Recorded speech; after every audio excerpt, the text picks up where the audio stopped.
Hi guys, welcome back to the Babe Homestead.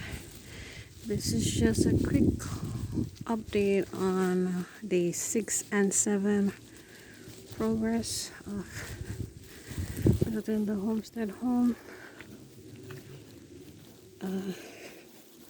It's really sunny. I'm trying to get away from the sun right now. Got this done. Those walls, that one. I did these today. And this on day 6.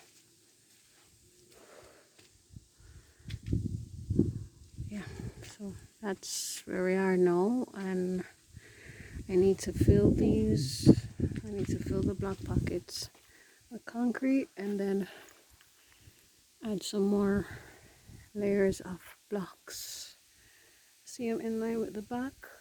Yeah, I need to get these walls finished so I can cast the columns that side as well.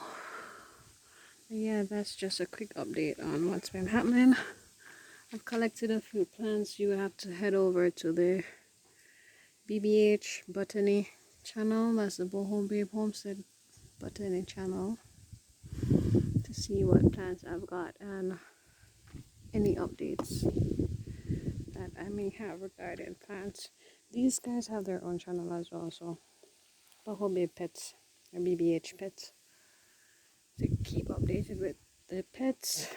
Anyway guys, it's hot out. I'm going to try to get out of the sun before I get a freaking heat stroke. So yeah, thanks for watching. Bye bye.